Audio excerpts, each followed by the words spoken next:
En 1996, Ucrania se deshizo de un arsenal nuclear enorme, el tercero más grande del mundo, con 1900 cabezas nucleares. Estados Unidos y Rusia juntos presionaron muchísimo a Ucrania y la amenazaron de aislamiento internacional si no entregaba todas las bombas para el desarme. Al final, Ucrania cedió. A cambio de todo su arsenal nuclear, les dieron $1.000 millones, a las bombas las desarmaron y les devolvieron el uranio en forma de 7 años de combustible para plantas nucleares. O sea, no le dieron nada a Ucrania. Además de eso, los otros dos socios del tratado, Rusia y Estados Unidos, le dieron a Ucrania garantías de seguridad, promesas. Rusia prometía respetar su territorio y nunca jamás invadir Ucrania. Estados Unidos prometió defender la independencia y la integridad territorial de Ucrania. Un general ucraniano, Volodymyr Tolupko, dijo en ese momento: ¿sabes lo que es un idiota? Un idiota es alguien que entrega sus propias armas nucleares. No debe estar muy contento Volodymyr de haber tenido tanta razón. La existencia de Ucrania ahora depende de hacer una campaña permanente de relaciones públicas. La situación igual no era tan simple, aunque los misiles estaban en Ucrania, era Rusia la que tenía los códigos de lanzamiento. Aislarse de tanto Estados Unidos como de Rusia era algo que la economía ucraniana nunca iba a poder aguantar. Pero incluso con todas las presiones, con todos los beneficios inmediatos, había voces importantes en contra. ¿Por qué? Porque a las promesas se las lleva el viento, a las bombas no. Bienvenidos a Fin de Época.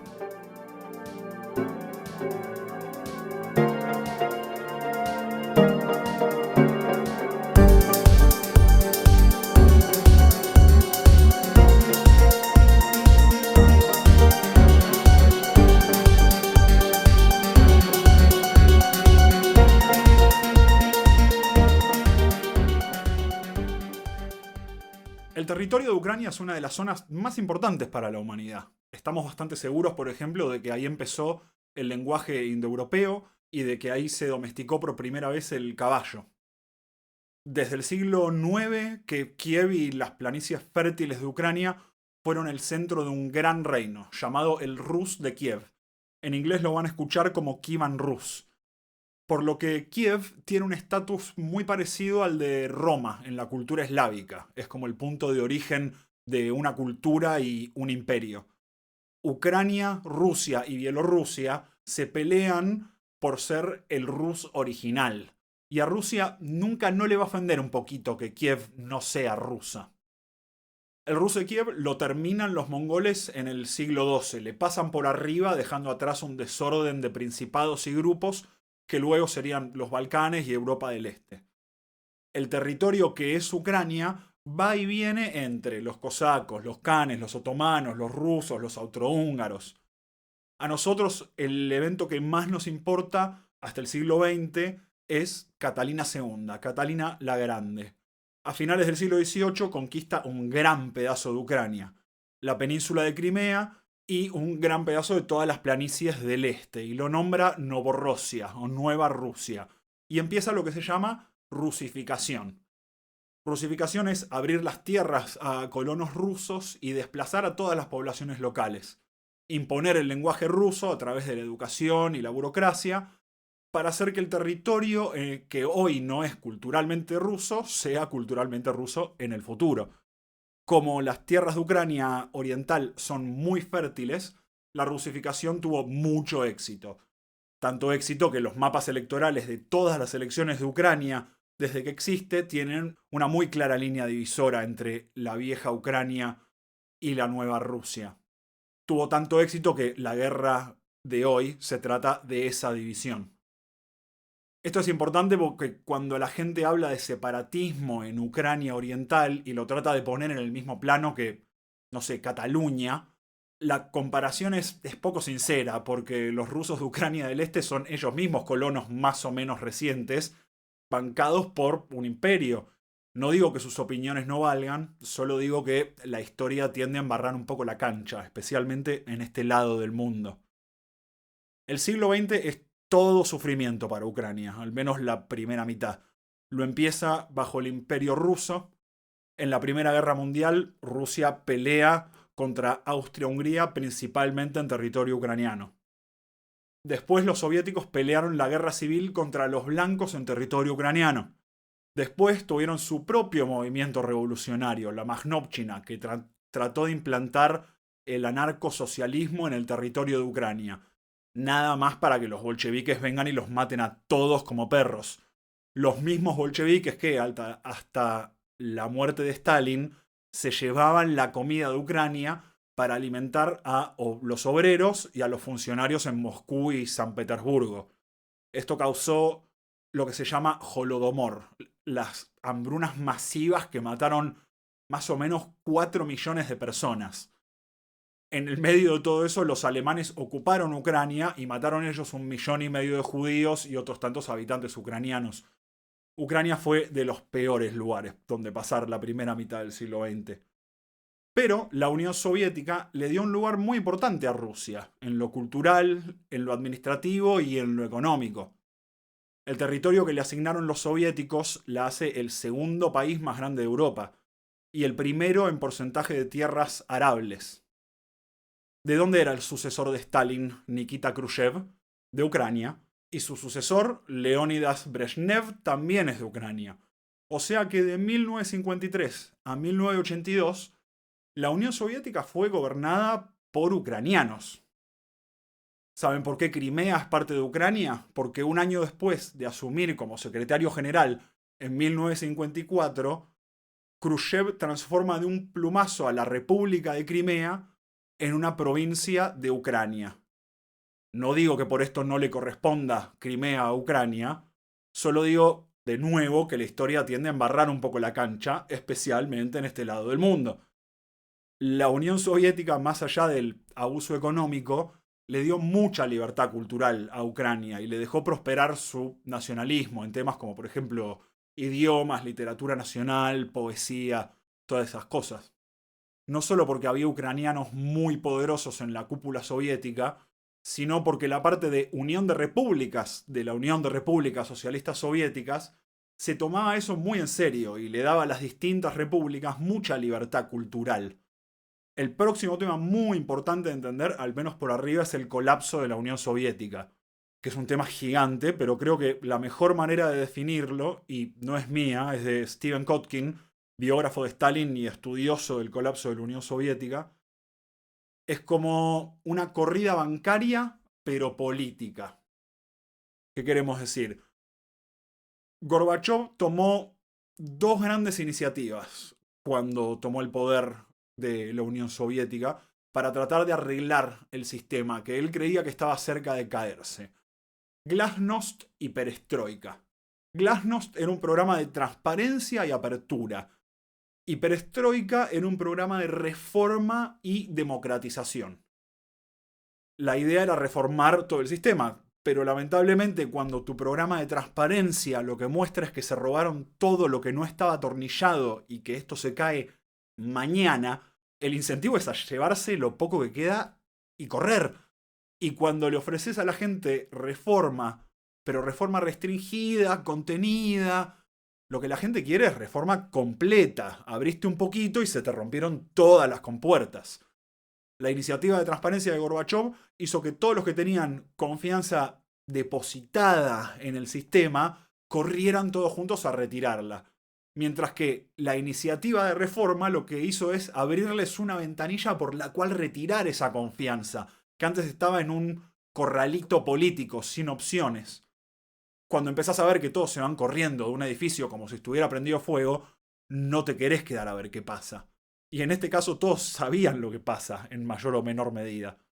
O sea, una corrida bancaria pero política. El sistema termina en una bancarrota. Lo más interesante y extraño del colapso de la Unión Soviética fue que no terminó en una guerra civil nuclear. Una razón importante por la que no pasó esto es que, como parte del diseño soviético, cada una de las diferentes repúblicas tenía un sistema de gobierno completo, solo que esos sistemas estaban vacíos porque el gobierno pasaba por adentro del Partido Comunista y su propia estructura. Es muy raro esto, pero imagínense un país y el Congreso es un edificio que está vacío y abandonado. Y los congresistas que existen y gobiernan desde el frente al Congreso, en un local del Partido Comunista, porque todos los congresistas son comunistas. Bueno, resulta que cuando la Unión Soviética colapsa, los mismos que ayer eran comunistas simplemente se levantan, cruzan la calle, entran al Congreso, desempolvan los bancos un poquito, se sientan a sesionar y declaran la independencia nacional. Todos los estados y repúblicas de la Unión Soviética pasaron a existir completos con administraciones, con fronteras más o menos de un día para otro. El caso más emblemático es Rusia misma. Boris Yeltsin es un funcionario de la Unión Soviética que cae a Moscú desde el interior, y mientras que Gorbachev seguía siendo el secretario general del Partido Comunista, él se presenta a elecciones como presidente de Rusia, gana y declara la independencia. Gorbachev pasó de un momento a otro de ser el líder supremo de más de 15 países a ser el secretario general de la nada. Cuando colapsa la Unión Soviética, se desatan en el mundo dos tendencias muy fuertes en direcciones contrarias y que tironean especialmente a Europa. Primero, Estados Unidos cambia de ser el campeón del capitalismo a ser el campeón de la democracia.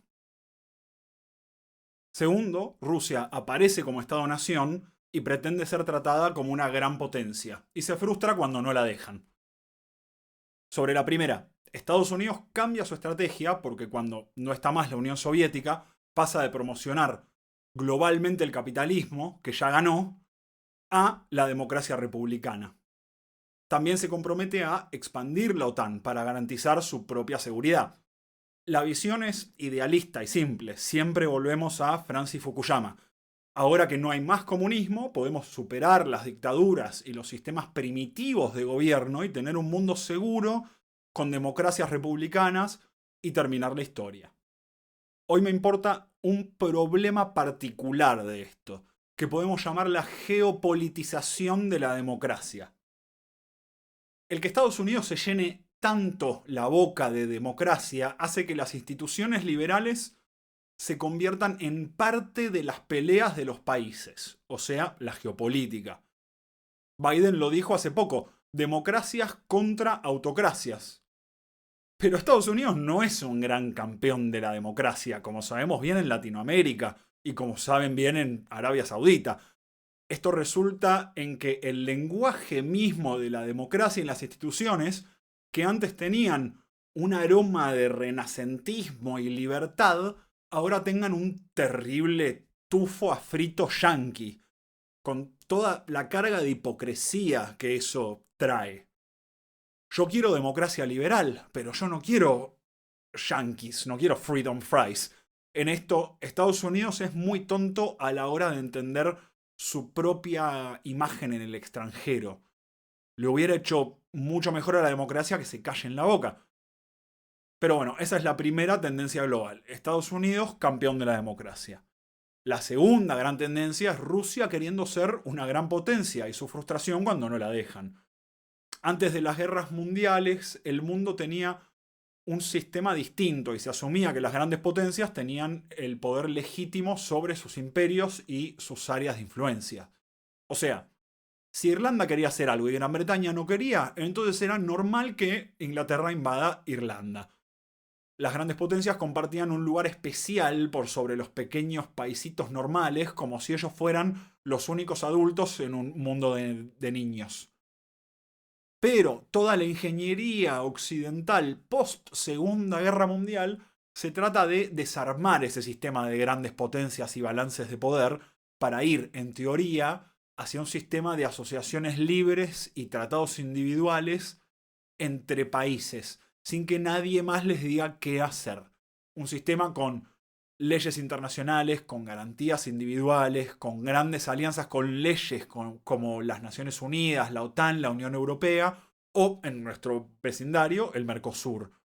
Este es el sistema que Estados Unidos impuso con un obvio doble estándar porque se reserva un lugar muy especial para sí mismo.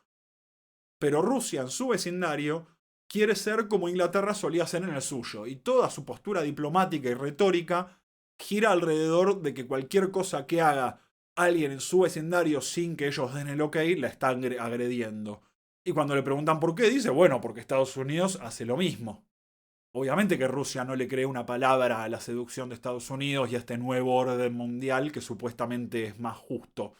Cree que lo que hace Estados Unidos es imperialismo puro y duro y que ese nuevo orden internacional es de cotillón. Las grandes potencias existen, pero queda una sola, Estados Unidos. Ahora, de cualquiera de las dos maneras la posición de Rusia es mala. Si Estados Unidos tiene razón y el nuevo orden mundial es más justo, entonces Rusia es mala e imperialista. Si en cambio Rusia tiene razón y los imperios existen, entonces Rusia es un fracaso porque al que le cuesta mantener en su órbita a países que se pasó 3 siglos rusificando. En ese escenario empieza y se desarrolla la historia de Ucrania. Un buen día de 1991 los ucranianos se encuentran a sí mismos que la Unión Soviética no existe más y que la República de Ucrania ahora es independiente y hay que armar un Estado. Y por las razones que ya vimos, el territorio que le tocó a Ucrania, legítimo o ilegítimo, viene con tensiones territoriales históricas incorporadas. Por eso la política de Ucrania siempre giró alrededor de la cuestión rusa. Tienen muy buenas razones económicas para estar cerca de Rusia. Son dos países que llevan más de 200 años de integración económica, gasoductos, trenes, autopistas, unidad económica. Ucrania depende de Rusia para que le venda gas barato o que se lo regale.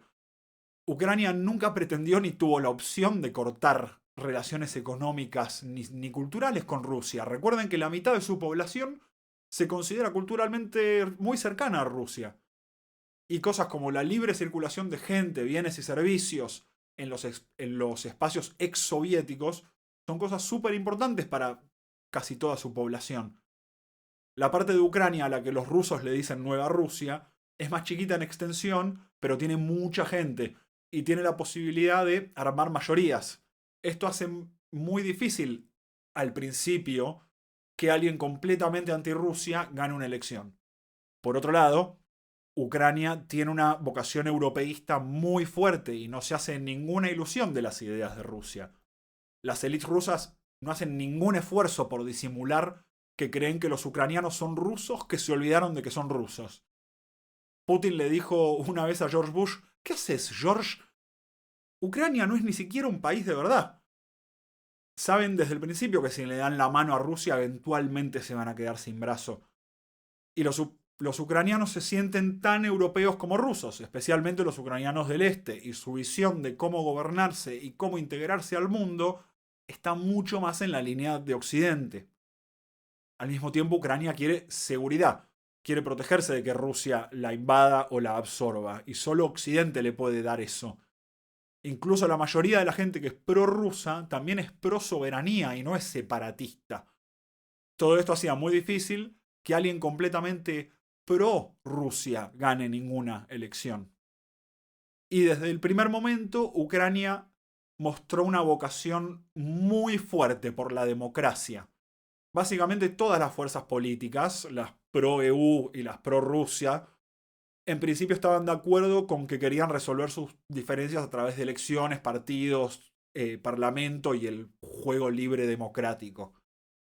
En ese sentido, Ucrania demuestra una vocación de instituciones occidentales que muchos otros países de la ex Unión Soviética no mostraban.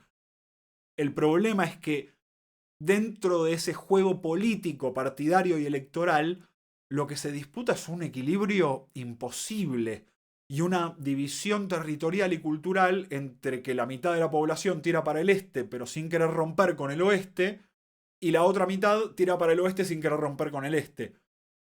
Y la democracia es realmente bastante mala en resolver este tipo de conflictos fundamentales. En esto conviene pensar en nuestros propios gobiernos latinoamericanos que tienen partidos sin madurez política y liderazgos que hacen su leña de oponerse al otro más que de encontrar consensos y soluciones a los dilemas. Seguramente vivan en un país donde alguna izquierda le dice a alguna derecha que es un títere estadounidense y alguna derecha le dice a alguna izquierda que son agentes del socialismo internacional o algo así. Esto es lo normal. Ahora, imagínense cuando su país es de hecho un campo de batalla con Rusia al lado. ¿Cómo sostenés posiciones moderadas en ese contexto? Un último gran factor macro a tener en cuenta son los famosos oligarcas. Cuando colapsó la Unión Soviética, toda la economía estaba en manos del Estado, que de pronto no existía más. Entonces hubo un proceso aceleradísimo de privatización de toda la economía que fue sanguinario y donde los funcionarios del comunismo con menos escrúpulos y más codicia, en solo un manojo de años pasaron a ser dueños de todo. En Rusia, menos democrática, el Estado finalmente fue ganando control de esta gente a fuerza de cooptarlos, exiliarlos o tirándolos de un 10º piso. En cambio, Ucrania, siendo más libre y abierta a nivel ideológico y teniendo un Estado mucho menos poderoso, hace que los oligarcas, que son los dueños de los grandes medios de comunicación, sean los que más o menos controlan los destinos de la sociedad, y esto imprime toda una dinámica mucho más caótica. Los intereses económicos ucranianos, o sea, los oligarcas, tuvieron mucho éxito por muchos años en lograr que Ucrania esté bien con Dios y con el diablo a fuerza de siempre seguir retrasando la decisión, haciendo equilibrio entre dos posturas sin definirse nunca por ninguna. Esto le permitía dos cosas. Primero, venderle y comprarle cosas a Rusia y disfrutar de la plata que ponía Rusia para sobornarlos sin tener que meterse adentro del sistema político ruso, en el que, como vimos, es mucho más normal tomar té de plutonio. Unirse a la OTAN y a la EU hubiera implicado cortar muchos de esos lazos económicos con Rusia, pero decir que no iban a unirse a la EU o a la OTAN implicaba perder todas las protecciones y garantías de seguridad que les brindaban. O sea que durante los primeros años de Ucrania, los oligarcas fueron un gran factor en que la cuestión rusa no se defina para un lado ni para el otro. Pero después, a medida que van pasando los años, las diferencias se hacen más marcadas. Las distancias entre Rusia y Estados Unidos se van abriendo más y más. Cada grupo de oligarcas toma partido para uno u otro lado y se van sumando las tensiones. Se arman nuevos frentes de batalla mediáticos y económicos. Si era un Estado que ponga a todos en filita a la fuerza, el ambiente civil se hace muy tóxico. Piensen en el proceso de polarización que pueden haber visto en sus propias democracias en los últimos 20 años y aplíquenlo a una zona de conflicto geopolítico fuerte. Hay un último factor que empujaba a que las cosas no se resuelvan. Ucrania podría desde el principio haberse separado en al menos 3 países. La República de Crimea, que existe como unidad administrativa, y alguna versión de Ucrania del oeste y Nueva Rusia en el este. En principio, estos estados serían mucho más gobernables porque empiezan con muchos más consensos. Los del oeste pueden irse a Europa, los del este a Rusia y listo. Pero los ucranianos no quieren dividir Ucrania. Es un país grande con el potencial de ser muy poderoso. Y una vez que dividís, renunciás a cualquier poder que podrías haber tenido sobre la otra mitad. O sea, la Unión Europea, OTAN y la misma Ucrania no querían quedarse sin Ucrania del Este. Rusia y Ucrania del Oeste no querían quedarse sin el Este. Ambos pensaban que en el largo plazo las cosas iban a caer para su lado. Pasa muy seguido en el mundo que conflictos que parecen demasiado terribles para enfrentarlos se ponen en una especie de freezer estratégico. Hay dos ejemplos en Asia, las dos Coreas y Taiwán. Hay más ejemplos. Esos equilibrios comparados con el de Ucrania son muchísimo más estables, precisamente porque las poblaciones locales están de acuerdo internamente en al menos en de qué lado quieren estar. En Ucrania, habiendo una política democrática disputándose estos temas generacionales en tiempo real, fue siempre una bomba de tiempo. Todas estas tensiones encontradas resultaron en un equilibrio muy inestable que se mantuvo por 23 años, hasta el 2014 cuando sucede la primera invasión a Crimea y empieza la guerra. Entonces ¿era inevitable la guerra? Yo creo que no. Hubo momentos donde salidas más o menos definitivas parecían cercanas. Es obvio que Putin mismo creyó por muchos años que tomar Ucrania era una mala idea y que era muy peligroso. Por algo no lo hizo en 2014, cuando sí le pareció una buena idea tomar Crimea. Muchos analistas en ese momento pensaban que Putin podía seguir derecho y tomar toda Ucrania, pero no lo hizo. Sin embargo, la idea de que Ucrania debería ser rusa era y es popular en Rusia, tanto con el pueblo como con las élites. Y es más popular aún después de 25 años de nacionalismo y de narrativa de guerra con Occidente. Los sectores más cosmopolitas de Rusia, los opositores naturales de Putin y del nacionalismo, simplemente a medida que fueron pasando los años, se fueron. Se fueron a vivir a Berlín, a Londres, a España. Viendo que no tenían ninguna manera de hacer escuchar sus voces, simplemente se levantaron y se fueron. Lo más terrible es que mientras más uno lee sobre lo que hay alrededor de Putin hoy, más da la impresión de que el que viene después no puede ser mucho mejor. Una vez que se abre la caja de esto y mirás lo que hay adentro, no quedan dudas de que la situación no tiene salidas muy simples. Ni darle lo que quiere a Putin, ni una guerra más o menos abierta con Rusia son buenas ideas.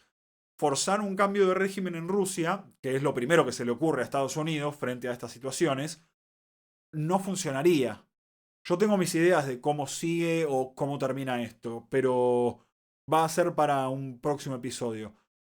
Hoy hablamos de factores históricos macro que forman el escenario ucraniano. En el episodio siguiente vamos a ver la cronología y hablar de la guerra en sí. Para este episodio leí 3 libros buenísimos que quiero mencionar. Primero, Ucrania y Rusia, de un divorcio civil a una guerra incivil, de Paul Danieri. Es un libro académico que revisa toda la relación entre Ucrania y Rusia entre el 91 y 2016.